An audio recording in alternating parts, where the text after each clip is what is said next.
Hola a todos. Bueno, hablemos de traumatología. Esto va dirigido a las personas o a los colegas que van a ser serumistas. Bueno, el serum es una experiencia única en realidad. Tienen que saber aprovecharla.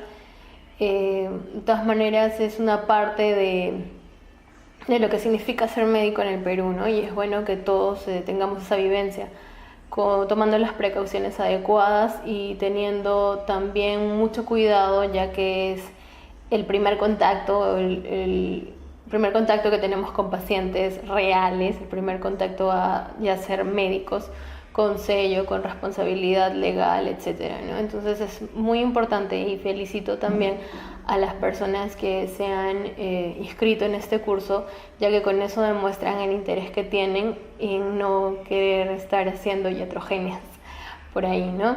Es muy importante entonces hablar sobre cosas que van a poder presentarse repentinamente en su serum. Ya, entonces, más que todo, esta clase va dirigida a lo que es el manejo del trauma musculoesquelético, el manejo de fracturas, un rápido manejo de fracturas y de fracturas expuestas, que son generalmente las emergencias que tenemos en traumatología que tal vez puedan agarrarnos desprevenidos y presentarse, ¿no? En nuestro serum, en este caso en su serum. Bueno, empezamos, ¿no?, con algunas definiciones para recordar, ya que todos ustedes saben las definiciones. Bueno, fractura se define como una solución de continuidad ósea que también se puede dar a nivel de cartílago. ¿Ya? Entonces, fractura pueden ser, de acuerdo a diversas clasificaciones, pueden acomodarse en dos grandes grupos: las fracturas abiertas y las fracturas cerradas. Las fracturas abiertas son aquellas en las que justo la zona de la fractura o el foco de la fractura, por ejemplo, este es un hueso largo, el foco fracturario está en contacto con la superficie cutánea. Y esta fractura, este impacto, produce una abertura, una herida, una solución de continuidad en piel y tejidos blandos. A esto se le denomina una fractura expuesta. Y las fracturas cerradas es en las que no tenemos ninguna o presencia de ninguna lesión en zona de piel o tejido blando.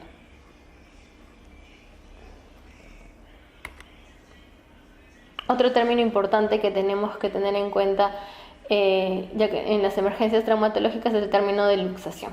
Las luxaciones se dan a nivel articular, ¿ya? Y es la pérdida de continuidad, la pérdida completa de la congruencia de superficies articulares. Se puede luxar la muñeca, se puede luxar el codo, se puede luxar el hombro, se puede luxar la cadera.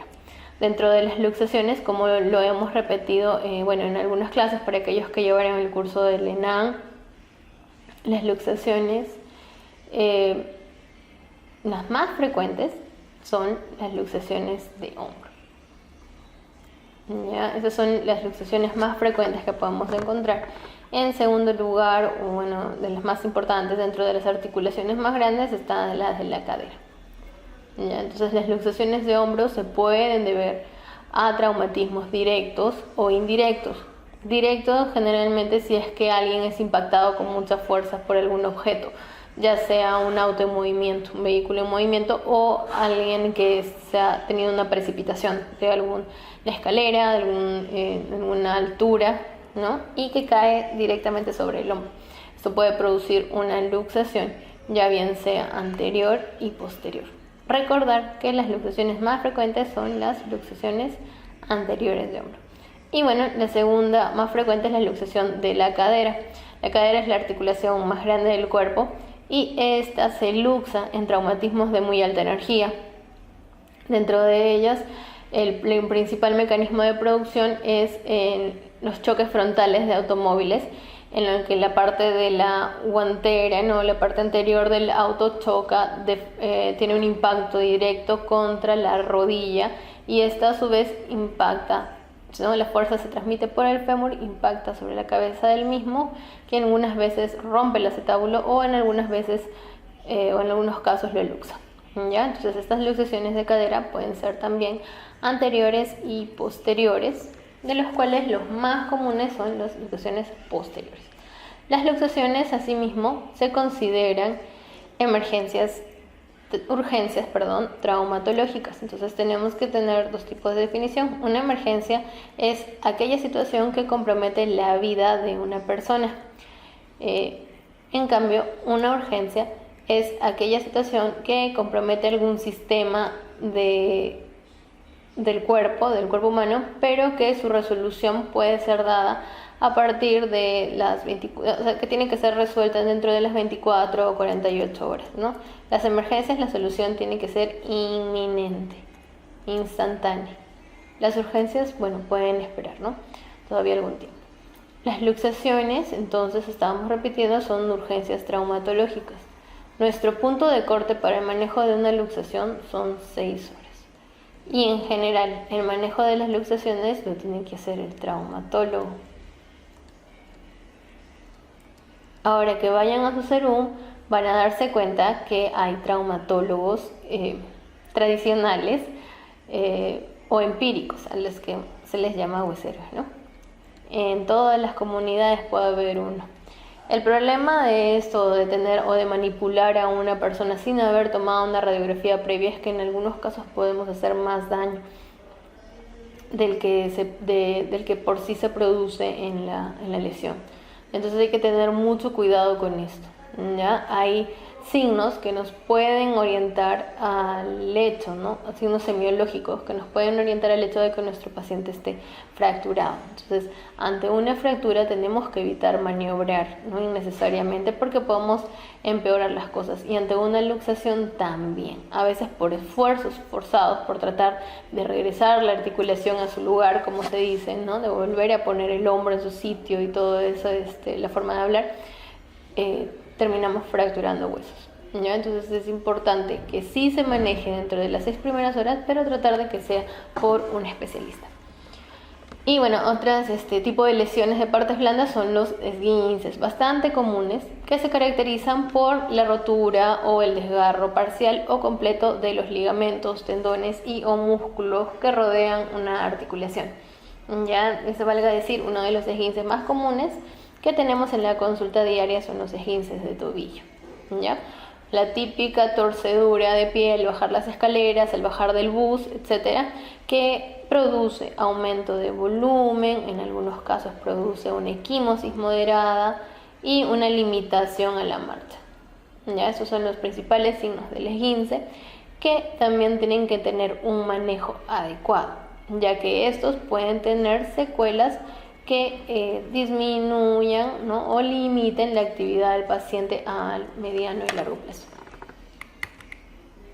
Entonces, para acordarnos, los traumatismos musculoesqueléticos pueden ser producidos por dos tipos de fuerzas directas y fuerzas indirectas. Trauma directo es me golpeo y en la misma zona que se golpea es la zona que se fractura.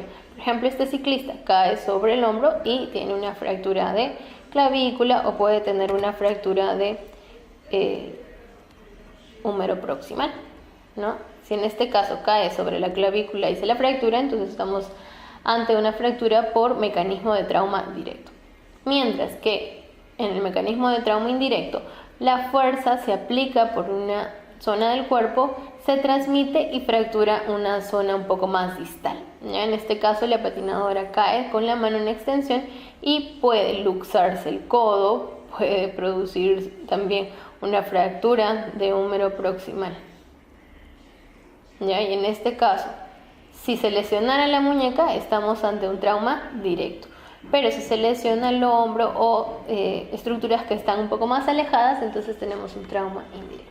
Porque es importante clasificar esto o tener en cuenta esto, porque muchas veces, en algunos casos, los pacientes están un poco asustados, distraídos, entonces en algunos casos también inconscientes, y generalmente no hay informantes en algunos casos de algunos accidentes que suceden en zonas periféricas, ¿no? Entonces uno tiene más que todo de valerse de lo que es la anamnesis para empezar a sospechar el riesgo de una fractura, sobre todo cuando nos vamos de serum. Nuestros establecimientos, generalmente los que llegamos son de primero, segundo nivel, más arriba ya no. Entonces en estos establecimientos muchas veces, que en la mayoría de los casos, no tenemos rayos X. Entonces lo que tenemos que hacer es valernos de la semiología. Con eso nos podemos dar una idea de las lesiones que pueden tener nuestros pacientes. Por ejemplo, si te comentan que se cae del caballo, ya puedo sospechar que ante una caída de caballo es como una caída de la bicicleta, bueno, parecido. La fuerza, generalmente el cuerpo se va hacia adelante y entonces lo que se fractura es el tren superior, miembros superiores, hombros, ¿ya? En cambio, si son accidentes de tránsito, atropellos, etcétera, etcétera, bueno, ya las contusiones pueden, o los riesgos o las zonas de fractura van a depender de las zonas de impacto también, ¿no? Si el paciente estaba corriendo cuando fue atropellado, si el paciente estaba en una motocicleta o en una bicicleta. Entonces generalmente todo eso interesa. Un accidente de un bus interprovincial, nos interesa saber la posición de los pacientes también, si estaban en la parte trasera del bus donde recibieron el impacto mayor, si estaban en las partes laterales, donde estaban en contacto con las ventanas, etcétera, etcétera, etcétera. Todo eso es importante. ¿Ya? En traumatología entonces tenemos que no solamente es cuestión de ver radiografías, como en algunos casos cuando hemos sido internos, hemos ido al traumatólogo, hemos dicho, ¿puede ver esta placa?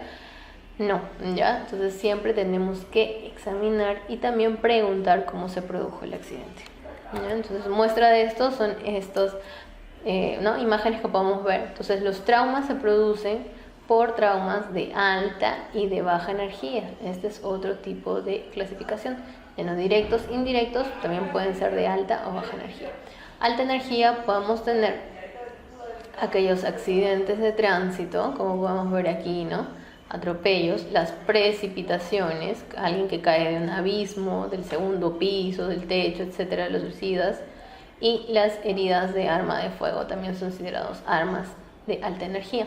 En zonas periféricas es bastante común que la población se arme, ¿ya? Entonces hay ronderos, hay personas que trabajan en seguridad, pobladores que tienen contacto con pólvora, con balas, y también pueden ser comunes este tipo de lesiones de alta energía, ¿ya? Entonces de baja energía tenemos, impactos con menos intensidad, ¿no? En algunos casos son vehículos que han estado en movimiento, pero en un movimiento no a gran velocidad, sino a una baja velocidad, ¿no? O las caídas mientras uno está haciendo deportes, o las caídas mientras uno está caminando simplemente, ¿no? Esos son traumas de baja energía.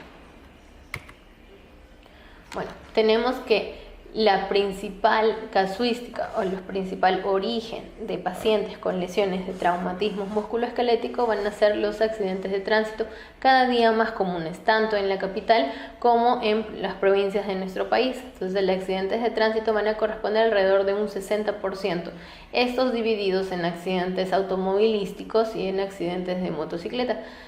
Tenemos que tener en cuenta también esto. Cuando nos vamos a zonas más periféricas de Lima, cuando sobre todo son zonas en donde la temperatura es alta, como en el caso de la selva, vas a tener que tu población, todos se movilizan, la mayoría en motos. Entonces las motos, como ustedes sabrán, es un vehículo muy poco seguro. Las motos y los mototaxis son vehículos menores, ¿no? Generalmente los que están dentro de estos vehículos haciendo uso de ellos no tienen protección en absoluto y tienen un alto riesgo de presentar fracturas e incluso muerte, ¿no? Al momento de accidentarse. Otra gran causal de trauma musculoesquelético y fracturas son los accidentes laborales. Tenemos que en los diferentes lugares de nuestro país va a haber diferentes actividades que se desarrollan, ya sea la minería, ya sea la tala, ¿no? O la ganadería, en industrias, etcétera, etcétera, en los cuales los pacientes van a tener accidentes, ¿no? De todo tipo. Ya recuerdo una vez que había una construcción en Miserún cuando fui, y que justamente los obreros que estaban participando en la construcción se volcó uno de los volquetes que estaba llevando carga sobre uno de los trabajadores. Entonces tuvo fracturas expuestas de ambas piernas. Puede suceder, como me sucedió a mí, puede sucederles también a ustedes. Entonces es importante que mantengan la calma y tratar de sobre todo eso, ¿no? Mantener la calma y saber bien qué pasos tienen que seguir. ¿ya? Otra cosa también son las caídas de altura. Van a darse cuenta que es muy común que las personas corran por caminos muy empinados, ¿no? Que corramos por caminos muy empinados, y sobre todo los niños que les gusta jugar y que tengan caídas de grandes alturas, ¿ya? Y esto puede suponer traumatismos múltiples en las diversas partes del cuerpo. Entonces, como estábamos mencionando, también es muy frecuente que haya precipitaciones por traumatismos, ¿no? De caídas de altura. Por esos mecanismos pueden haber fracturas múltiples, incluso traumas encefalocranianos, fracturas costales, etcétera, etcétera. Bueno, empezamos desde lo más suave, ¿no? Desde lo más pequeño hasta lo más grave, ¿ya? Entonces tenemos que lo más común de las consultas en traumatología, una de las cosas más comunes son las contusiones. Las contusiones son lesiones o daños causados al golpear o comprimir una zona del cuerpo que generalmente no producen heridas exteriores. Las contusiones se producen ya sea de forma directa, ¿no? Y la mayor parte del tiempo vamos a observar una zona equimótica con aumento de volumen. En algunos casos puede haber aumento de temperatura y dolor, la digitopresión. Dependiendo de la zona del cuerpo en la que se produzca, bueno, la evaluación es una, ¿no? Si nosotros observamos que hay limitación funcional marcada o hay algún tipo de crujido al momento de examinar, entonces tenemos la obligación de solicitar una radiografía para descartar la posibilidad de una fractura, ¿ya? Si en el caso todo está normal, la movilidad conservada, pero ven ahí una zona equimótica que produce dolor al paciente, entonces simplemente se trata de una contusión y el tratamiento para esto es el reposo, ¿ya? El tratamiento para una contusión es el reposo, movilizar la zona, por lo menos la reacción inflamatoria por lo menos dura entre unos 3 a 5 días, ¿no? Entonces generalmente lo que se sugiere son reposo de 3 a 5 días. Pueden añadir AINES en el caso de que hubiera mucho dolor en la zona, ¿no? Los AINES a elegir pueden ser pues desde lo más bajo, generalmente en los puestos de salud con lo que cuentan es el ibuprofeno de 400 miligramos que se usa cada 8 horas, de preferencia después de la comida, por 5 días. Generalmente esto no podemos sobrepasarnos, ¿no?, de los 10 días de tratamiento para no producir gastrolesión. Otro AINE importante que está dentro del territorio del Ministerio de Salud es el naproxeno, ¿ya? El naproxeno, presentación de 250 en algunos casos o 550 también, que se puede dar cada 8, cada 12 horas, dependiendo de la edad de nuestro paciente, ¿ya? Bueno, y estos son por vía oral. Parenterales, intramusculares, tenemos la opción de poder poner, si el dolor es muy intenso, aplicar, ¿no?, diclofenaco en ampolla, en inyectar, ¿no? Esto se puede usar condicional a dolor intenso o solamente por una dosis, ¿ya?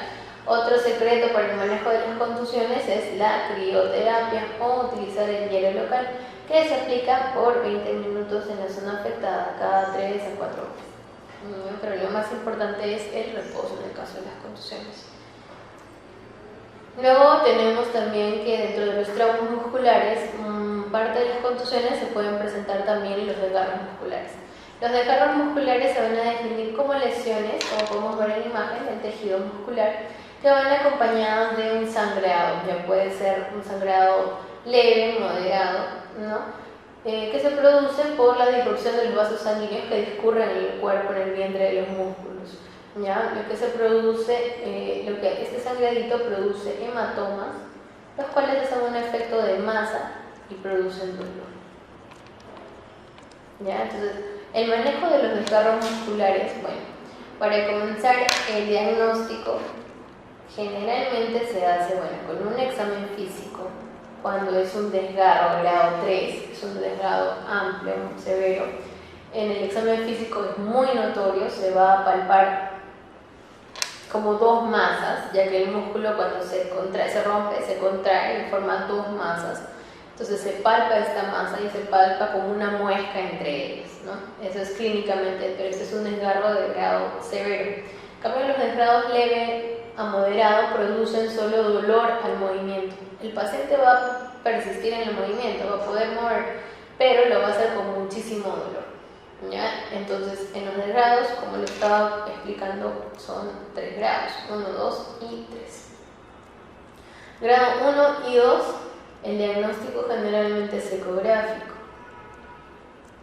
En estos grados todos deberían ser ecográficos, pero en nuestros puestos de salud no vamos a tener esta herramienta. Entonces vamos a tener que usar bastante lo que es la clínica, el examen físico. Entonces el 1 y el 2 va a haber pacientes con dolor que puedan realizar el movimiento, solo que lo hacen con dolor. En el grado 3 es una evidente lesión por la formación de las dos masas de la que estábamos hablando, ¿ya? Entonces va a haber lo mismo que en una contusión, solo que se va a palpar una masa. Va a haber aumento de volumen, va a haber equimosis, va a haber dolor intenso al tacto, ¿ya? Entonces aquí tenemos imágenes para ver los grados de desgarro, 1, 2 y 3, y dependiendo de la zona va variando en la clínica. Los desgarros, los lugares más comunes son los desgarros gemelares y los desgarros del cuádriceps. Generalmente estos se producen por realizar ejercicio intenso sin previo calentamiento, o en algunas personas que no están acostumbradas simplemente a realizar el ejercicio, que hacen una fuerza que sobrepasa la resistencia muscular y lo rompe, ¿ya? Entonces tenemos que tener en cuenta la rotura fibrilar grado 1, tratamiento benigno, es un reposo por lo menos unos 5 o 7 días, ¿ya? Podemos colocar, en algunos casos es recomendable un vendaje, y sobre todo para evitar la formación de un hematoma y un posterior absceso podemos utilizar el hielo. ¿Ya? Los desgarros de grado 2, lo mismo que el grado 1, va a haber un reposo, pero este reposo ya va a ser un tiempo mayor, ¿no? En el grado 2, generalmente rotura parcial, van a ser de 14 días hasta 21 días, ¿no? 14 a 21 días. También se va a usar un vendaje, también vamos a colocar hielo y vamos a utilizar medicamentos. Para los desgarros musculares podemos utilizar los AINES asociados a medicamentos que son relajantes musculares, tales como la orfenadrina, que viene también tanto para aplicarse intramuscularmente como en vía oral, o el predinol, que también es un relajante muscular. Pero en el territorio de las postas, ¿no?, se encuentra más lo que es la orfenadrina, ¿ya? Y bueno, la rotura o desgarro de grado 3 en algunos casos podría llegar hasta ser quirúrgico. La limitación funcional es marcada, limitación funcional alta, ya es marcada. Entonces hay que evaluar la posibilidad de una rafía en algunos casos, ¿ya? También se utilizan vendajes, también se utilizan hielos, se utilizan analgésicos. Como este desgarro es mayor, el dolor es mayor, entonces también vamos a usar AINES por vía parenteral, ¿ya? Y el secreto para los 3 es el reposo. Ahora, en un desgarro grado 3, que es un desgarro total, mínimo tiene que haber una inmovilización de 4 semanas, como mínimo, que es el proceso en el que cicatrizan las fibras tendinosas. Entonces aquí tenemos un algoritmo, bueno, una mnemotecnia para acordarse de lo que es el manejo de las contusiones RICE en inglés, que es descansar, colocar hielo, hacer un vendaje compresivo y elevar, ¿ya? Esto es para las contusiones simples. Podemos colocar vendaje, eso es alternativo, ¿no? En algunos casos también el vendaje alivia el dolor, ¿ya? Pero en otros lo empeora, así que eso es algo real. La elevación del miembro sí contribuye por el estímulo que hace hacia la circulación. Y bueno, seguimos avanzando en gravedad. Entonces tenemos los esguinces. Ya hemos dicho que los esguinces son soluciones de continuidad de las estructuras blandas de una articulación, ya sea tendones, ya sea ligamentos. El principal mecanismo de producción es este, ¿no? Es una eversión o inversión forzada del pie con una rotación interna o externa del tobillo. ¿no? Esto produce distensión de los complejos ligamentarios del tobillo, ya sea de la parte media y la parte lateral, y producen rotura de los mismos, sangreado, extravasación, aumento de volumen, ¿no? Inflamación, como observamos aquí en esta imagen, ¿no? Que es bastante visible y reconocible. Entonces, estos son los signos que tenemos que buscar para evaluar a un paciente que tiene un esguince, ¿ya? O comúnmente denominado torcedura. El paciente te va a decir, se me torció el tobillo, se me torció la muñeca, etcétera, etcétera. Entonces los esguinces también se dividen en 3 grados, el grado 1, 2 y 3. En el grado 1 los ligamentos van a tener una distensión, ¿no? Pero no van a romperse. En este grado el paciente va a venir con dolor y puede tener un aumento de volumen de la zona lastimada, ¿ya? En los esguinces de grado 2 vamos a tener que hay una rotura parcial de los ligamentos, van a estar rotos parcialmente. Esto se identifica porque nuestro paciente, aparte de tener dolor, aparte de tener un aumento de volumen, también el paciente va a tener una equimosis, ¿ya? La rotura, la equimosis simboliza o representa el sangrado ligamentario. Y el esguince de tipo 3, típicamente la clínica es que tiene todo lo del esguince 1 y 2, es decir, dolor, aumento de volumen, equimosis, y también va a tener limitación a la marcha, es decir, el paciente nos va a decir, doctor, no puedo pisar, ya va a haber limitación a la marcha. Allí estamos en un grado 3. Siempre el manejo del esguince, o para discriminar un esguince de una fractura, lo que tenemos que hacer es una radiografía. A veces van a decir, no, doctor, pero no es necesario, no creo que esté roto, pero nunca sabemos, todos somos distintos. Hay personas que por un pequeño resbalón tienen grandes fracturas de ambos malleolos, fracturas de varias zonas del tobillo, mientras que otras por resbalones moderados, severos, caídas de escaleras, pues no tienen ningún tipo de fractura, ¿no? Y solo tienen esguinces. Entonces, cada paciente es un mundo distinto. Entonces, siempre tenemos que examinar, y en el caso para descartar un esguince hay que pedir una radiografía. Esta es la manera adecuada en que podemos vendar un tobillo para el manejo del esguince grado 1. Ya, el grado 1 se puede manejar con un vendaje compresivo, tal cual estábamos hablando también de los desgarros. Podemos dar a nuestro paciente AINES, ¿ya? Por lo menos por 5 días a una semana, y tenemos que decirle que haga reposo, que evite la carga sobre la articulación lesionada. Ya, este reposo más que todo es para permitir la cicatrización de los tejidos dañados. Como observamos, el vendaje siempre se realiza primero en el pie y luego sube al tobillo en forma de un nodo, luego regresa, y generalmente los brotes se ponen en zonas visibles y que no sean tan traumáticos. Muchas veces si lo ponemos en el talón, pues obviamente el paciente se va a lesionar con estos ganchos metálicos. Entonces siempre tenemos que procurar que sea en zonas donde no haya compresión, se ponen los ganchitos.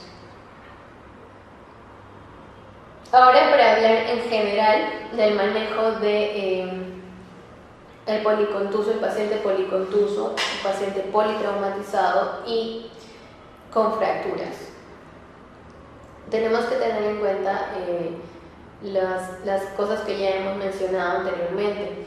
El trauma, el tipo de trauma que se ha producido, trauma de alta o de baja energía, el mecanismo de producción de las lesiones, ya hemos visto que es de ambos. Todo eso tenemos que tenerlo en cuenta antes de examinar a nuestro paciente. En el caso de nuestro SERUM, también cuando he tenido la oportunidad de hacerlo, he visto casos, ¿no?, de policontusos, politraumatizados. En muchas de las zonas en las que ustedes vayan a hacer SERUM, ustedes van a ser el profesional de la salud que va a guiar cualquier tipo de conducta ante los pacientes lesionados, el paciente accidentado. Entonces nosotros tenemos que saber qué hacer, ustedes tienen que saber qué hacer, tienen que saber qué hacer. Lo más importante al recibir un paciente que ha sufrido una precipitación, un accidente de tránsito, es evaluar la función respiratoria. Recuerden, chicos, el A, B, C, D, E, F.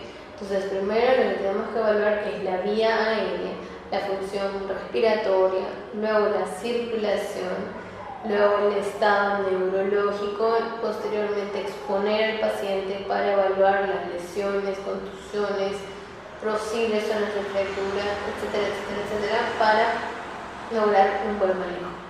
Todo en medicina tiene un flujo, todo en medicina tiene un orden.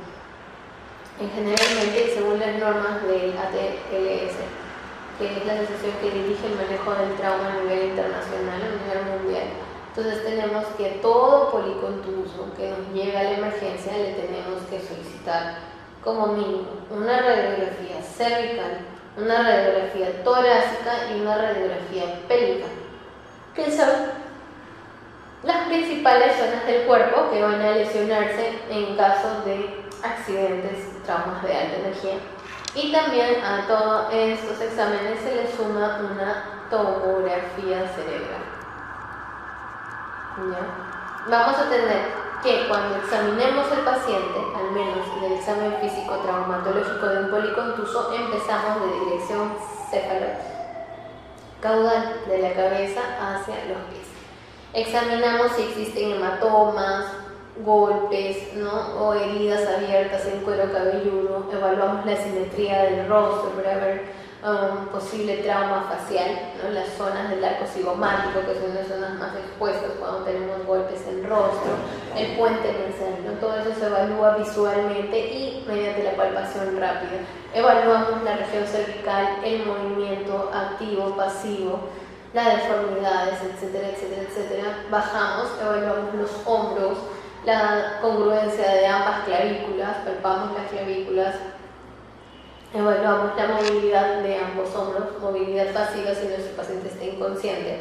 Si está consciente podemos hablarle, preguntarle su nombre, su edad, dónde está, cómo se siente, etcétera, y darle órdenes. Señor, mueva el brazo, levante el hombro, ¿no? A puño, etcétera, etcétera, etcétera, haciendo órdenes. Nosotros sabemos si el paciente comprende, si el paciente puede ejecutar el movimiento. ¿Ya? Entonces así vamos descartando lesiones. Del hombro bajamos al codo, el codo, la muñeca, la mano, los dedos, hay que evaluar eso. Luego palpamos las zonas costales para ver si existe algún tipo de dolor o deformidad a nivel de parrillas costales. Luego evaluamos el abdomen, tenemos que tener nuestro estetoscopio en este caso, ¿no? Para evaluar ruidos hidroaéreos, dolor, la presencia de reacción peritoneal, ¿ya? O signos de laceraciones o equimosis que puedan indicarnos un posible trauma abdominal cerrado con un riesgo de hemorragia interna, ¿no? Bajamos a la zona de la pelvis, las crestas ilíacas se palpan con ambas manos, se hace una maniobra tratando de abrirlas o separarlas. Generalmente en una pelvis inestable sí se puede conseguir abrir esto, se va a conseguir una diferencia visible, ¿ya? Una diferencia visible, en algunos casos dramática. Palpamos la zona del pubis, evaluamos si hay dolor en esa región. Igual, todo también tiene que ser acompañado de lo que son nuestros ojos, siempre tiene que estar acompañando. Si hay heridas, quemaduras, aumentos de volumen, ¿ya? Entonces todo eso se evalúa. Luego evaluamos la región, seguimos bajando, evaluamos la región de las caderas. Probamos movimientos tanto activos como pasivos, de flexión, rotación externa, etc. Palpamos los muslos para ver que no haya posibles crujidos o fracturas. Evaluamos rodillas, la flexo-extensión de las mismas. Evaluamos si hay aumento de volumen para descartar posibles fracturas. Si el paciente cae arrodillado, generalmente lo que se fractura son las rótulas. Luego seguimos bajando, evaluamos las tibias, que son las zonas más frecuentes de lesión o de fracturas en el cuerpo. La tibia es la principal zona en la que se fractura. Ya evaluamos la presencia de equimosis, aumento de volumen y, si recordarán de clases anteriores, en la tibia también es la zona donde más frecuentemente encontramos síndromes compartimentales. Entonces evaluamos la calidad, la textura de la piel. ¿Ya? Evaluamos movimientos pasivos también de los tobillos, movimientos de los dedos, etc., ¿no? Y según ya vamos examinando, encontramos algún dato positivo, podemos ir ordenando las radiografías correspondientes. Si no hay datos positivos, si el paciente puede moverse muy bien y sin dolor, en algunos casos no es necesario irradiar tanto al paciente. Entonces, esas radiografías son las básicas que se tienen que pedir a todo paciente policontuso que llega en emergencia. Entonces, ¿qué más tenemos que hacer? Hacer una evaluación primaria. En esta evaluación primaria, que es la que se tiene que hacer dentro de los primeros 2 a 3 minutos, nosotros podemos identificar aquellas lesiones que van a ser de mayor gravedad y que pueden poner en riesgo la vida de nuestro paciente. ¿Ya? Luego, la evaluación secundaria es una evaluación un poco más lenta, ya enfocándonos en las lesiones que pueden procurar un daño indeseable en la extremidad. En el caso de traumatología podemos evaluar zonas con deformidad, aumento de volumen para el posible descarte de una fractura. ¿Ya? Y luego de estas evaluaciones, pues el paciente politraumatizado es de manejo multidisciplinario y se tienen que realizar controles o chequeos cada media hora, cada una hora, dependiendo. ¿Ya? Entonces, para recordar, vamos a tener que inspeccionar, es decir, usar nuestros sentidos, sobre todo la vista, para reconocer zonas de equimosis, zonas de deformidades, heridas, edemas, ¿no? Fluorosis, etcétera, etcétera, etcétera. ¿Ya? Y también para evaluar tanto los movimientos activos como pasivos del paciente. ¿Ya? Una vez que terminamos de inspeccionar y utilizar el sentido de la vista, vamos a utilizar el tacto. Entonces palpamos, evaluamos la sensibilidad del paciente en zonas claves como el dorso de la mano, la palma de la mano, el dorso del pie, la planta del pie. Ya probamos el dolor al movimiento que se ordena el paciente, la posibilidad de realizarlo. También es muy importante evaluar los pulsos, ¿ya? Los pulsos radial, cubital, braquial, como ya lo hemos mencionado en clases anteriores, el pulso axilar. El primer pulso que tenemos que evaluar según la BLS en adultos es el pulso carotídeo. ¿Ya? Entonces, nosotros en nuestro paciente adulto lo que tenemos que evaluar es el pulso carotídeo. Y en los pacientes pediátricos lo que tenemos que evaluar es el pulso braquial. Listo. Y también vamos a evaluar las posibles tumefacciones articulares y los crépitos al movimiento o crujidos que pueden ser signos indirectos de fracturas. Entonces aquí, bueno, para darnos cuenta de cómo es, ¿no? O sea, el paciente va a localizar el dolor, nos va a decir, doctora, me caí solo en mi mano y ahora me duele la muñeca, está hinchada, no puedo mover. En algunos casos la deformidad va a ser obvia, evidente. Y en otros no, simplemente va a aparecer un aumento de volumen. ¿Ya? Es necesario palpar con nuestras manos la zona. En muchos de los casos se puede palpar el crujido, que es la señal ya directa de que hay una fractura. ¿Ya? Entonces, esto de aquí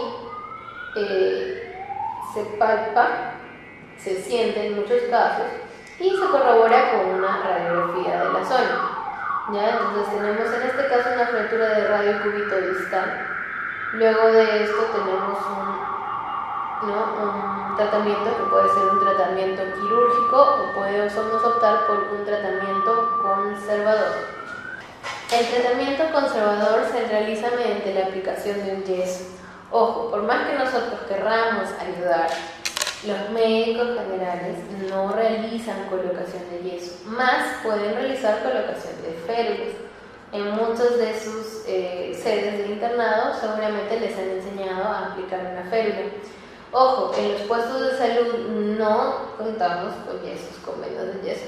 Entonces estas férulas pueden ser férulas artesanales que pueden ser elaboradas con materiales que puedan otorgar un poco de rigidez, ya sea cartones doblados, maderitas, ya que en algunos casos pueden ayudar. Lo que sí siempre es necesario es tener vendas, ¿ya? Siempre es elemental tener vendas en el puesto de salud, ¿ya? Entonces puede haber un manejo conservador, un manejo con yeso, o puede haber un manejo quirúrgico con placas y tornillitos.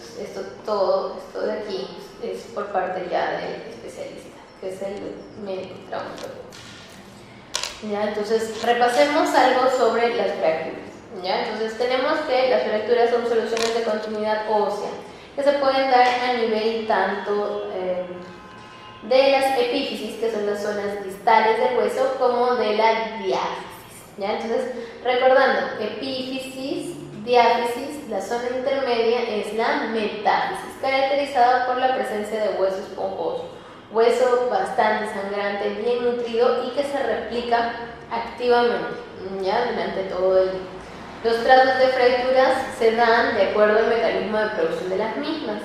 Podemos tener trazos simples, generalmente estos van a ser de 3 tipos: espiroideo, va a haber un trazo oblicuo, que es en la que el ángulo formado con la horizontal es mayor a 30 grados, o puede ser un trazo transverso en la que el ángulo con la horizontal es menor a 30. ¿Ya? Entonces también tenemos que las fracturas pueden contener un tercer fragmento o un ala de mariposa que les da mayor inestabilidad, o también puede ser una fractura compleja, polifragmentaria o común. Ahora, ya hemos dicho que cuando la fractura, justo el foco de la fractura o la zona de la rotura, donde están los dos extremos del hueso roto, coincide con una lesión de tejido blando, estamos ante las fracturas expuestas. ¿Ya? Entonces tenemos aquí una imagen de una fractura expuesta. Estas se producen por mecanismos de alta energía. Aquí hay buenas imágenes en las que podemos apreciar exposiciones óseas. ¿Ya? En algunos casos pueden ser luxaciones expuestas, como en el caso de aquí, es una cabeza de húmero. Es un paciente adulto mayor que fue atropellado por un tráiler. La fuerza fue tal que el hombro se luxó y este salió a través de la piel. No es una luxación expuesta. Otro caso también aquí es un chico que iba en una motocicleta, que lleva una de mis guardias cuando era residente, que fue embestido por un automóvil a velocidad, ¿no? Obviamente lo impactó, lo hizo caer, y la fuerza fue tan grande que rompió el fémur distal y también lesionó gravemente los tejidos blandos circulantes. Y aquí tenemos a una señora que fue atropellada por un mototaxi, que tuvo una lesión por atracción en pie y tobillo. ¿Ya? Entonces en esto observamos que se producen unas lesiones que son por contusión de la dermis, ¿ya? Que se producen unas lesiones tipo flíteres. Para el manejo de las fracturas expuestas tenemos que tener en cuenta la clasificación más usada. La clasificación que se usa mundialmente es la clasificación de Ustilo y Anderson. ¿Ya? En esta clasificación lo que vamos a determinar es el grado de gravedad de la fractura. Como toda clasificación, el objetivo de la misma es ordenar el manejo. ¿Ya? Entonces, a través de esta clasificación ordenamos un poco el manejo de las fracturas expuestas. El primer tipo es la tipo 1. En esta las heridas son menores de 1 centímetro, el grado de contaminación es menor y el daño de partes blandas es mínimo. Entonces, una fractura grado 1 tenemos que la herida va a ser de tipo puntiforme. En muchos casos no es necesaria ni siquiera la sutura. ¿Ya? En el grado 2 tenemos que la herida producida por la fractura va a ser entre 1 a 10 centímetros de tamaño. La contaminación se va a considerar como una contaminación moderada y el daño de las partes blandas también. ¿Ya? En el daño del hueso, ya que esto es un mecanismo de un poco mayor energía, siempre va a haber conminución ósea. Luego tenemos el grado 3, que a la vez el estilo 3 se subdivide en tres grados, A, B y C, de menor a mayor complejidad. En el grado 3A tenemos que la lesión en la piel va a ser mayor a 10 centímetros. La contaminación por ende va a ser severa y se debe a un aplastamiento de las partes blandas. Sin embargo, para distinguirlo de los demás tipos, el grado A vamos a tener daño de partes blandas, pero no pérdida de las mismas, es decir, estas partes blandas dañadas coberturan totalmente el hueso expuesto. Ya, eso hay que tenerlo en cuenta. Mientras que en el grado 3 la herida también es mayor a 10 centímetros, pero las partes blandas se perdieron durante el accidente, ya por diferentes mecanismos. Entonces uno no puede cubrir el hueso expuesto, ¿ya? Entonces esto ya determina que la lesión sea una fractura expuesta de tercer grado B Steel, ¿ya? Y también va a haber mayor conminución ósea a este nivel. Y por último, la fractura expuesta de tercer grado es cuando, además de todo el descrito previamente, tenemos que va a haber una lesión neurovascular tributaria de reparación quirúrgica. Entonces esto es lo que hace que sea un grado 3C. Algunas imágenes para que podamos tener una idea gráfica de lo que estábamos hablando. Entonces la fractura expuesta a grado 1 de Bustilo, la lesión menor de 1 centímetro. La fractura expuesta a grado 2, la lesión es mayor a 1 centímetro pero menor a 10. ¿Ya? Las fracturas 3A mayor a 10 centímetros, 3B también mayor a 10, 3C mayor a 10. En la 3A tenemos que esta herida puede cerrarse, puede haber una cobertura del huesito. En la 3B, esta lesión de partes blandas, las partes restantes son insuficientes para coberturar el hueso. Y en la 3C va a haber un daño neurovascular, que muy pocas veces es reversible. Las heridas, a su vez, también se pueden clasificar. Como recordarán en algunas clases previas que han tenido de cirugía general, ¿no? Las podemos clasificar en contaminadas, infectadas, complicadas, ¿ya? Las contaminadas definitivamente son, o se debe la clasificación al tiempo de evolución de las mismas. Podemos tener una herida solamente sucia cuando es en menos de 6 horas de evolución. ¿Ya? Contaminadas, perdón, cuando es menor el tiempo que ha pasado, menor a 6 horas. Y uno puede, esta contaminación se puede deber a gérmenes del medio ambiente o de la misma zona que se lesionó. Las heridas infectadas son todas aquellas que han tenido ya más de 6 horas de evolución. Se consideran heridas infectadas, ya que durante todo este tiempo ha podido haber un mayor chance de replicación de los gérmenes que van a estar aledaños a la zona de la herida. Ya sabemos que nuestra piel de por sí tiene gérmenes comensales que no necesariamente producen lesiones en nosotros, ya que la piel es nuestra principal barrera de defensa, pero ante el menor rasguño, herida, abrasión, entonces puede introducirse a la piel, incluso al torrente sanguíneo, y producir diferentes tipos de infecciones locales. ¿Ya? Y luego también tenemos que las heridas pueden ser complicadas, que son las que se acompañan con daños orgánicos múltiples de otros sistemas o aparatos vecinos. Para el manejo de las fracturas abiertas, que es algo que tenemos que aclarar mucho en este tema, que ha sido objeto de preguntas de examen, ya del ENAM y también de la residencia, lo que tenemos que tener en cuenta es siempre, al momento de evaluar a un paciente que ha tenido algún tipo de trastorno de conciencia o un accidente, es evaluar la zona en la que se produce el accidente. Entonces aquí tenemos, primer paso, evaluar el escenario. Tenemos que evaluar que se trate de una zona segura. Si nos encontramos en un lugar que está ocurriendo un incendio, no nos podemos poner a dar los primeros auxilios de nuestro paciente en la zona misma del incendio. Tenemos que mantener la seguridad tanto del paciente como de nosotros mismos. Recuerden, si nosotros somos el personal de salud, el único personal de salud formado, ¿no?, y apto para realizar acciones de salvataje, tenemos que cuidar nuestra vida también. Se nos considera personas valiosas en las zonas de emergencia. Es decir, nosotros podemos resolver los problemas, pero si nosotros nos fracturamos, nos lesionamos, nos quemamos, entonces va a haber más de uno que va a sufrir por eso. Entonces tenemos que evaluar que sea una zona segura. Si es un inundamiento, entonces tenemos que alejarnos lo mayor posible de eso. Si es una zona de huaicos, tenemos que llevar a nuestro paciente lo más lejos posible del mismo, ya en zonas seguras, en zonas protegidas. ¿Ya? Y sobre todo, si es que la zona no es segura, hay que evacuar al paciente, hay que tratar de transportarlo.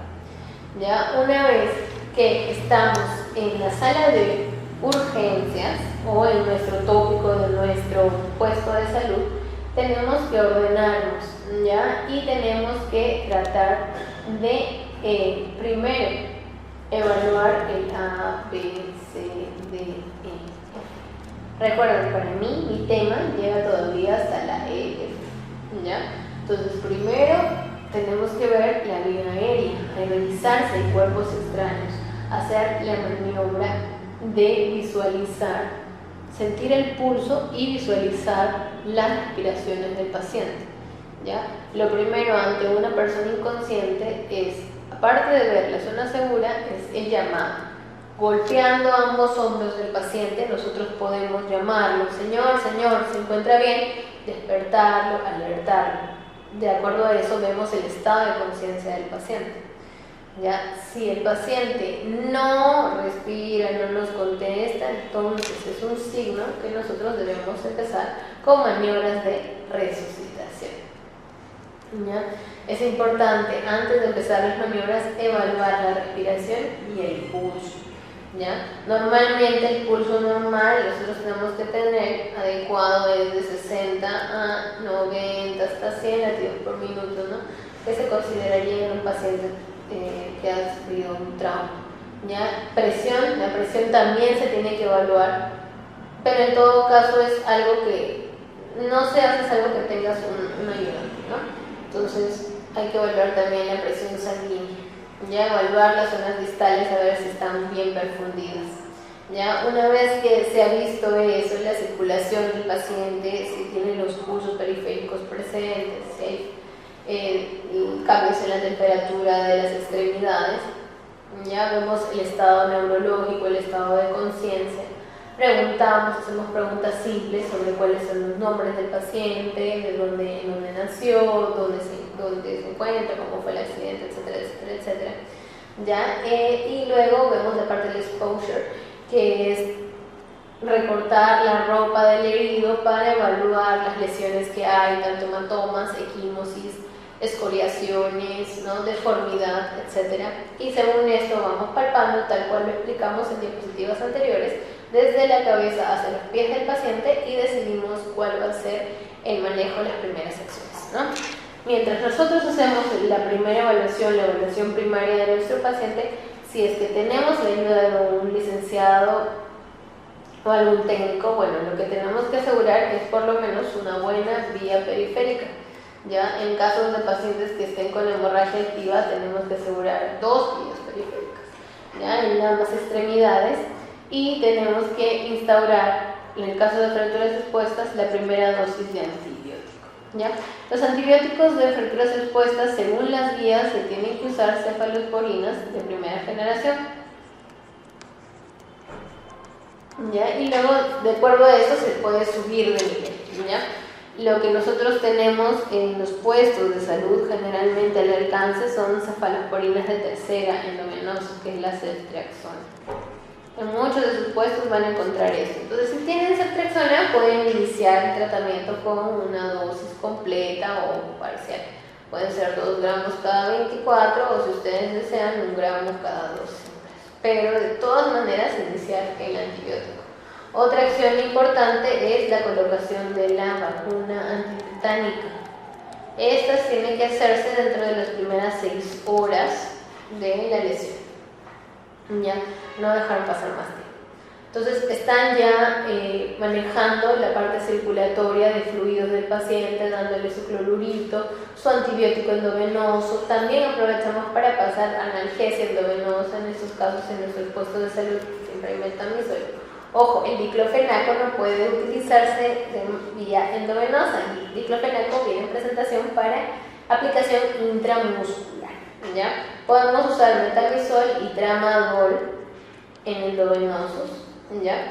Y también el tramadol puede ser usado en vía subcutánea, ya que es una alternativa también para el manejo rápido del dolor.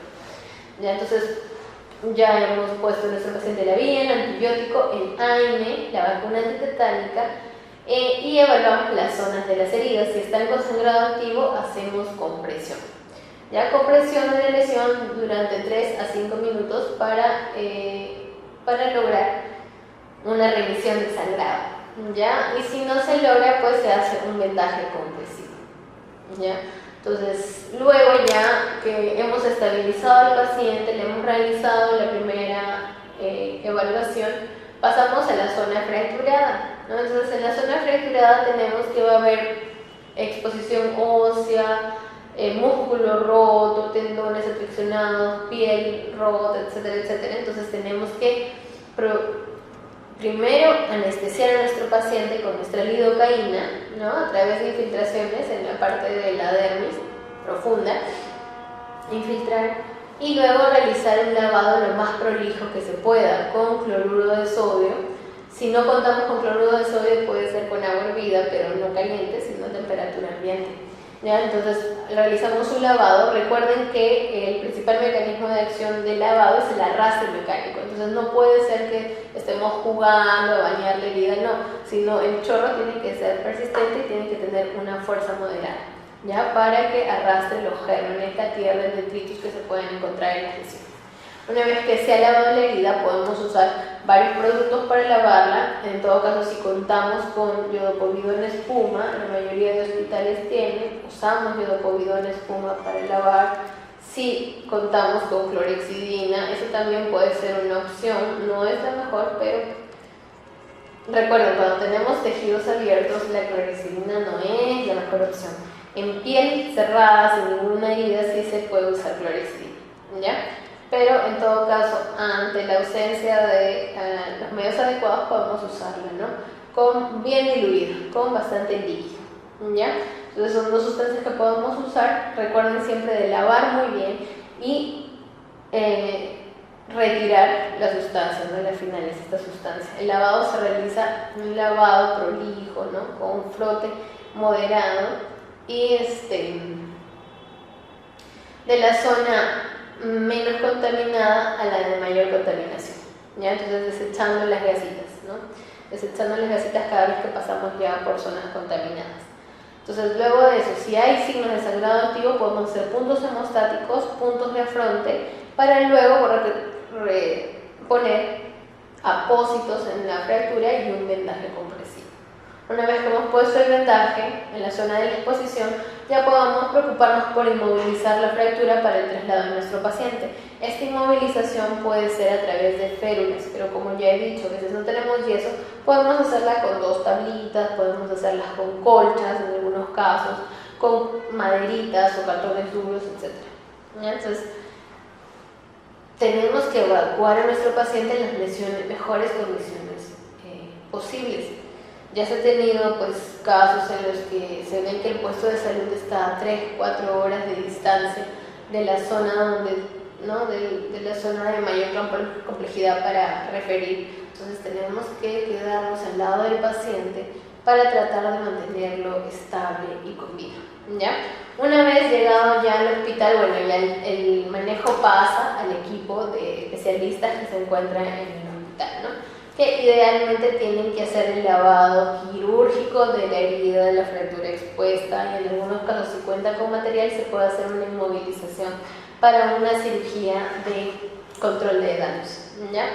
Posteriormente, ya cuando ha sido manejado por el traumatólogo, vamos a tener las fases de reconstrucción secundaria, terciaria, si se necesita realizar colgajos de piel, injertos, si se necesita poner parches hidrocoloides especiales, y posteriormente la rehabilitación del paciente. Acá tenemos un ejemplo, ¿no? De una fractura expuesta. Esta sería una fractura expuesta de tercer grado A, probablemente, ¿no? Zona que se logró coberturar, ¿no? Sutura. Recuerden que el manejo es con fijadores externos cuando la lesión de parte blanda se sangre, ¿ya? Entonces vemos cómo se va desarrollando. Y en algunos casos estos fijadores pueden ser o el tratamiento definitivo o puede ser un tratamiento de transición hasta una fijación de más estabilidad como son los clavos endomedulares de tibia. Otra cosa que tenemos que tener en cuenta en los accidentes de alta energía es que hay una zona muy importante que es la pelvis ósea, que puede dañarse y que puede poner en riesgo la vida del paciente. Para tener en cuenta esto de aquí, que es importante en el manejo del politraumatizado. La volemia del adulto es alrededor del 7% del peso corporal, ¿no?, de cada uno. Si yo peso 70 kilos, pues el 7% generalmente va a ser 4 kilos 900, es decir, 4 litros 900, ¿ya? En los niños corresponde un 8 al 9% del peso corporal, lo que constituye la volemia, aproximadamente 90 mililitros por kilo de peso. Ahora, dependiendo del hueso que se fractura, depende también la cantidad de sangrado que podamos encontrar. Miren aquí en este cuadro, mientras que el antebrazo significa un sangrado de 200 a 400 mililitros, el fémur puede sangrar de 1 a 2 litros y la pelvis, cuando se daña, puede sangrar 2, 4 litros, en ambos casos 8 a 12 litros. Esto puede producir, ¿qué puede producir en un paciente? Un shock hipovolémico, que puede serse refractario y puede producir la muerte de nuestros pacientes, ¿ya? Para tener en cuenta entonces que los principales de los huesos más grandes que sangran más son el fémur y la pelvis. Las fracturas de pelvis son muy comunes en traumas de alta energía, ¿ya? En traumas de alta energía, atropellos, caídas de los andamios, de los cerros, etc., ¿ya? Lo que produce en algunos casos luxaciones, roturas, ¿ya? Inestabilidades tanto en el plano horizontal como en el plano vertical. Clínicamente, en los pacientes que tienen fracturas pélvicas generalmente tienen trauma abdominal cerrado, trauma pélvico, trauma uretral, traumatismo encefalocraneal. Entonces son pacientes que están delicados, ¿no? Entonces se tiene que evaluar siempre la estabilidad hemodinámica del paciente, el estado hemodinámico del mismo, ya que hemos hablado de que el sangrado puede ser de 2, 4, 8 litros y puede comprometer mucho la vida de nuestros pacientes, ¿ya? Es importante también descartar hemorragia retroperitoneal por lesiones de los vasos retroperitoneales. La primera medida para el manejo generalmente es la colocación de una faja pélvica, ya que puede ser colocada mediante una sabanita, pero tiene que ser con bastante presión. No siempre se usa al menos 2 personas, ¿no?, un ejecutor y un ayudante, para colocar la faja pélvica. Esta faja pélvica, la única función que tiene es de cerrar la pelvis y producir un mecanismo de compresión, ¿no? Y estos vasos sanguíneos que se encuentran y que son muy importantes pueden tener al menos un poco de compresión y puede haber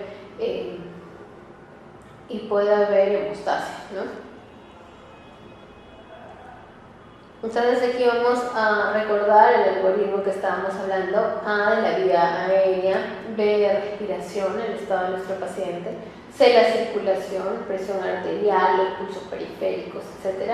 La D, el grado de disabilidad neurológica, evaluar el paciente está ubicado, sabe quién es, sabe qué pasó, o el paciente está completamente inconsciente. Y luego el exposure, que es realizar el examen físico adecuado, evaluando las zonas, ¿no?, y descartando lesiones posibles de diversas partes del cuerpo. Bueno, aquí una foto del lugar donde hice mi serum. Era una comunidad campesina a 3.800 metros sobre el nivel del mar. Los que tengan la oportunidad de ir al departamento de Ancash van a saber que es un lugar hermoso, pero que también es muy muy frío, ¿ya? El serum, solo para hacer, bueno, un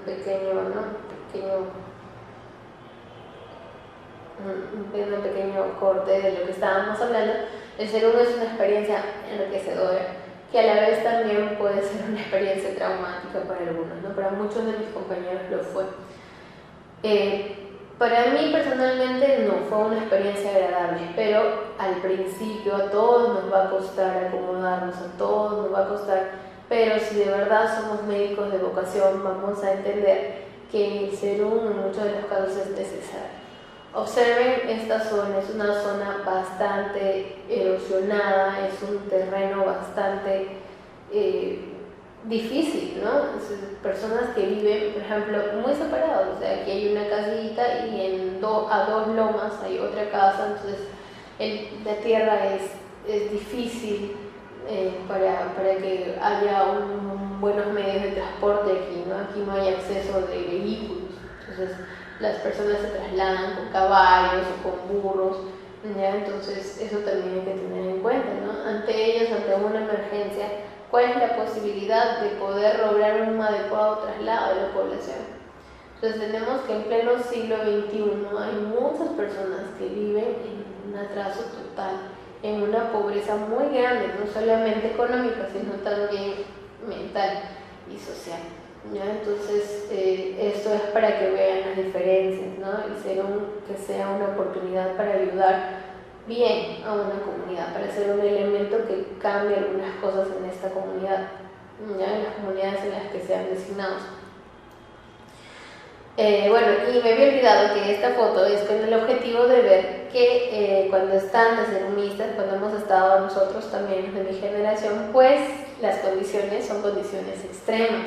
En algunos casos van a tener que cargar a sus propios pacientes con sus propias colchas, porque como comprenderán no hay un equipo de ER, no hay una ambulancia de los bomberos que pueda llegar a este lugar y evacuar al paciente. Entonces ustedes con los vecinos van a tener que hacer fuerza común y trasladar a sus pacientes en las mejores condiciones posibles. Ya van a ver el grado de dificultad que es caminar cargando a alguien, se van a dar cuenta y van a aprender mucho. ¿Ya? Entonces, como habíamos mencionado anteriormente, siempre es importante evaluar el escenario del accidente y asegurarnos que sea una zona apta para que nosotros podamos ejecutar los primeros pasos del manejo, ¿no?, del paciente. ¿Ya? Evaluar una zona, llevar al paciente a una zona segura, trasladarlo, alejarlo de posibles riesgos para su vida, evaluar el ABCDEF, exponer las lesiones. Es importante una rápida evaluación neurovascular y la inmovilización de las posibles fracturas. Entonces, algunos tips para manejo de fracturas expuestas, ¿ya? No realizar torniquetes, eso es algo muy importante. Las lesiones vasculares que también se ven en el caso de fracturas expuestas son muy comunes, ¿ya? Si el hueso logra romper el músculo, romper la piel, puede fácilmente romper los vasos sanguíneos, ¿no? Ante un trauma vascular tenemos 6 horas para lograr un buen traslado a nuestro paciente, ¿ya? Entonces no podemos realizar torniquetes porque, como recordarán, cada vaso de mediano y gran calibre tiene vasos periféricos, ¿ya? Y hay circulaciones que pueden compensar la pérdida de un vaso de mediano calibre. Si nosotros colocamos el torniquete, no permitimos ese mecanismo de compensación.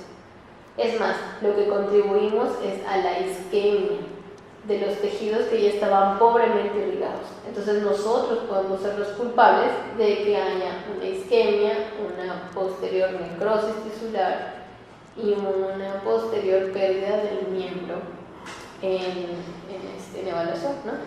En daño. Tenemos que alinear la extremidad, en algunos casos no se va a poder, pero tenemos que tratar de mantenerlo lo más estable posible. Recuerden que con la alineación nosotros logramos que nuestro paciente disminuya el dolor, ¿ya? Le va a disminuir el dolor, va a disminuir el riesgo de lesiones asociadas, ya que si dejamos un hueso sin estabilizar, el hueso todo el camino va a estar en este plano y va a estar lastimando las estructuras aledañas, musculares, vasculonerviosas, etc. ¿Ya? Realizamos, bueno, como habíamos visto, ¿no?, la ABCDE, tratar de inmovilizar con los recursos que tengamos, evitar al máximo la contaminación, ponernos nuestros guantes, eso siempre hay en todo lugar, guantecitos, lavar con fluoruros o si no con agua hervida, como estaba diciendo, el manejo del antibiótico profilaxis y lo más importante es la vacuna antitetánica, que generalmente está en la mayoría de puestos de salud, ¿ya?, para lograr un adecuado traslado.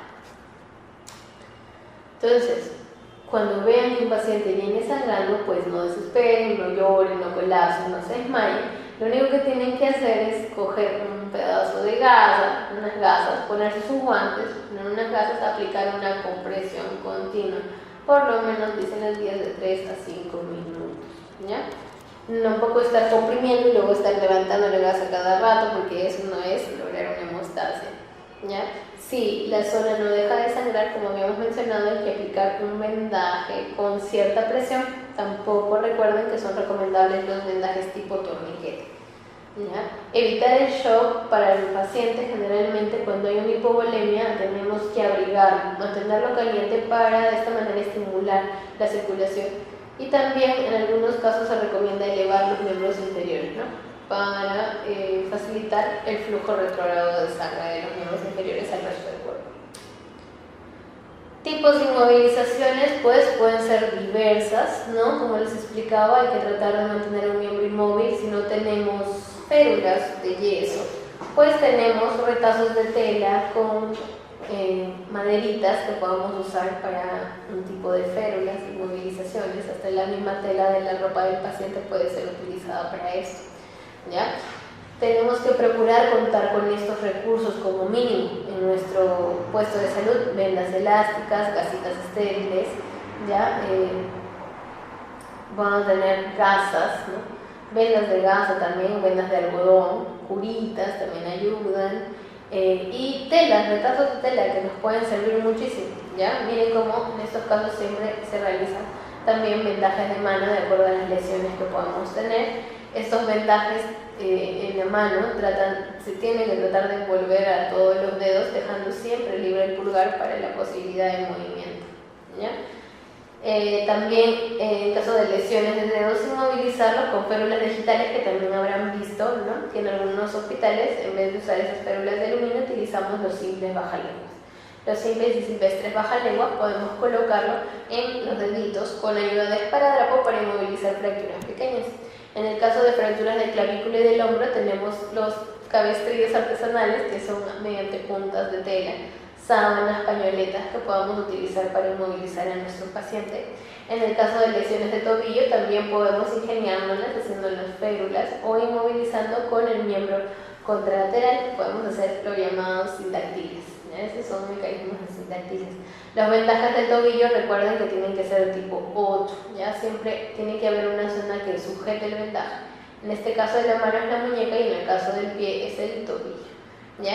Y bueno, tipos de inmovilización para el hombro y brazo, que pueden ser con sábanas, con los mismos cabestrillos, ¿ya? Elásticos también. Entonces podemos que también en nuestro salud tenemos que hacer uso, despliegue de creatividad. Se imaginarán, pues, ¿no? Van a llegar a un puesto de salud donde los recursos son escasos, no es como en los hospitales nivel 3 o 4 que tienes todo a la mano. Y entonces también es cuestión de un poco de ingenio. Aquí tenemos, ¿no? Como podemos demostrar que con un pabilo, unos hilos o incluso pasadores podemos hacer férulas. Ya lo importante es lograr la inmovilización, que como ventaja da que le va a aliviar el dolor, va a disminuir la inflamación y podamos lograr un buen traslado de nuestro paciente. Bueno, aquí tenemos una realidad del primer mundo, que es una ambulancia tipo 3, con personal paramédico, médico, enfermeras, ¿ya? Con la camilla rígida que se debe usar, collarines, tanto cervicales como el cefálico para proteger el movimiento del trauma, y las correajas para evitar que el paciente sufra el trauma durante el traslado. Versus lo que ocurrió en mi comunidad, que teníamos estos que se llamaban pircas, que eran un tipo de camillas artesanales hechas de maderita, a través de las cuales la población trasladaba a los heridos o a las mujeres gestantes en trabajo de parto, etc. ¿Ya? Entonces siempre hay que tener en cuenta que dentro de lo posible las condiciones para el traslado tienen que ser lo más perfectas, ¿ya? Posibles. Kit básico del ceramista es una diapositiva que puse para hacerles recordar cosas que tienen que llevar, ¿ya? De todas maneras traten de llevar, porque en los puestos de salud, como les explicaba, los recursos son muy limitados y hay cosas que tal vez ustedes puedan hacer para ayudar, pero no van a tener los recursos. Entonces siempre, por si acaso, tengan a la mano guantes estériles de una talla adecuada, que sean suyos para que no les queden grandes, porque a veces también son estorbos cuando son grandes, gasas estériles, vendas, vendajes para realizar sus vendajes compresivos, suturas, nylon 3.0 es más común, una sutura más común, y los bicriles, que pueden ser para músculos, generalmente 0, para lesiones de las manitos 2.0, ¿ya? Con punta redonda, ¿ya? Que puede ir del 20 al 25 tamaño. El nylon es la punta cortante para suturar piel, ¿ya? Que también va de 20 a 25. Recuerden, puntos en el rostro se quedan en espacio de 7 días. Puntos en extremidades tienen que quedarse por 15 días para lograr una buena cicatrización, sobre todo en zonas de carga o de flexura. Siempre hay que tener también la lidocaína, ¿ya? Hay que verificar que sea sin epinefrina. Y jeringas de todos los tamaños, 5, 10, 20, 15, 5, 10, 20, perdón. Medicamentos para el dolor. En el caso mío, yo tuve que llevar medicamentos para el dolor ya severo, porque el ibuprofeno y el naproxeno no le hacían nada a mis pacientes con artrosis generalmente. Entonces me surtía o me estoqueaba de meloxicam, de los visitadores médicos, ketorolaco y otras moléculas que pueden ayudar a aliviar el dolor de los pacientes, ¿no? Recuerden mucho que antes de lavar una herida, para hacerlo bien y sin sufrimiento del paciente, hay que realizar la infiltración anestésica, ¿ya? Generalmente es perilesional, y en algunos casos, en las manos, por ejemplo, podemos hacer un bloqueo de la mano, un bloqueo nervioso. Como ya ustedes saben, en los digitales pueden realizarse bloqueos entre los espacios digitales y también entre la línea palmar, la más distal que hay, el pliegue palmar distal superficial, ¿ya? Entonces también ahí puede infiltrarse lidocaína. En los dedos puede ser de 2 a 2.5 mililitros por lado de dedo, ¿ya? Luego que una vez infiltrado podemos proceder al lavado prolijo, como les dije, con cloruro de chorro, con sustancias como iodopovidona, ¿ya? Luego una vez lo secamos bonito la zona y nos ponemos a reparar la piel dañada, ¿ya? Mediante suturas.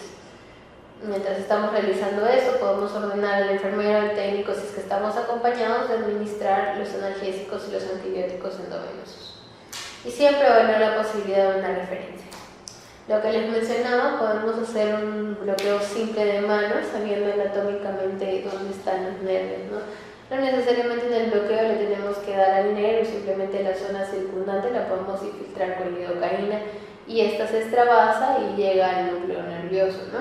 Entonces podemos evaluar la zona entre el palmar mayor, la zona de la muñeca, donde podemos infiltrar hasta 3 centímetros cúbicos de lidocaína. Otra referencia es la apófisis estiloides radial, la zona de la tabaquera anatómica, donde también entramos no solo a la arteria radial, sino al nervio, y podemos infiltrar en esa zona, o si no, la apófisis estiloides del cubital, ¿no? En la zona lateral, ahí también podemos destilar nuestra anestesia. Otra cosa que tenemos que tener en cuenta ya como urgencia traumatológica es la presencia de un inminente síndrome compartimental, ya conocido por ustedes y que es muy importante, que se instaura dentro de las pocas horas de realizado algún esfuerzo físico intenso, en algunos casos, un trauma vascular por corte, ya sea por bala, una fractura o quemaduras extensas. Esto produce un sangrado que va a aumentar la presión que hay dentro de los compartimentos musculares de ciertas regiones, como la pierna, el antebrazo, etc. Esta presión aumenta y sobrepasa la presión normal del compartimento, que en algunos casos es de 10 a 27 milímetros de mercurio, dependiendo de la zona, y produce una respuesta neurovascular que se va manifestando a través de las horas. Se pueden dividir los síntomas en dos grandes tipos, los preisquémicos y los posisquémicos. Antes de la isquemia tenemos que el paciente va a tener parestesia, sensación de hormigueo, entumecimiento, adormecimiento de la extremidad, y luego va a tener un dolor poco localizado en algunos casos que aumenta con el movimiento pasivo y no cede con los analgésicos comunes. Los síntomas post-isquémicos, cuando ya se va instaurando la isquemia, más o menos esto es a unas horas de producida el trauma, vamos a tener un aumento de la presión que se va a expresar con un cambio de la coloración de la piel, se va a poner esta más lustrosa, media brillosita. Vamos a tener palidez distal, ¿no? Los dedos se van a tornar blancos, incluso cianóticos en algunos casos. Va a haber parálisis, ya que no hay movimiento porque ya empieza a comprimirse el paquete vasculonervioso, entonces va a haber tanto isquemia como lesión neurológica. Luego hay ausencia de pulsos, palpamos los pulsos y no está. Siempre cuando palpamos pulsos comparamos con el miembro que no está dañado. Y hay que tenerlo en cuenta. Traten de frotarse sus manos siempre también para no incomodar al paciente. Ya, frotarse las manos antes de palpar o examinar cualquier zona que haya tenido alguna lesión. Y bueno, aquí una imagen para tener en cuenta. Les explicaba que el síndrome compartimental y en diapositivas anteriores hemos visto que se da más frecuentemente en las contusiones o traumatismos de pierna. ¿Por qué? Porque la pierna tiene límites óseos moderados, ¿no? Tiene un espacio óseo ocupado por la tibia y otro por el peroné, y estos hacen que haya una pared rígida aquí, en el compartimento anterior sobre todo. Ya, entonces tenemos que ver que esta es la zona, y ante una contusión tibia tenemos que evaluar la posibilidad de un compartimental. Si tienen ya signos de esta lesión, lo que tenemos que hacer es evacuar lo más rápido posible a su paciente. Bueno, espero de que esta clase les haya servido de algo, algún tipo de orientación. Sé que no son especialistas o traumatólogos, pero siempre hay que tratar de hacer el menor daño posible y tratar de ayudar en la medida de nuestras posibilidades a nuestros pacientes. Mientras más conocimiento tengan, mientras más hayan leído, mientras más hayan aprendido de los residentes, de sus asistentes durante el internado, entonces más aptos van a estar para manejar situaciones de urgencia que se les presenten. Recuerden que el SEGRUM es una experiencia única que es importante, que nos hace médicos peruanos. En realidad para mí siempre fue importante, y la mayoría de mis compañeros de promoción que éramos amigos dijimos: sí, nosotros queremos ser médicos peruanos de verdad, queremos hacer nuestro SEGRUM, servir a una comunidad.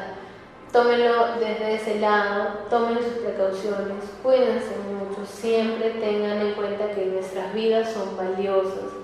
Siempre piensen también en los colegas que perdieron la vida sirviendo a una comunidad, ¿ya? Y cuídense mucho, no estén haciendo tampoco esfuerzos extremos, sobrehumanos, tampoco somos superhéroes, tenemos nuestras limitaciones, y lo más importante es tener la mejor actitud hacia la etapa que les está tocando vivir, que es ese. Entonces tengan mucha suerte.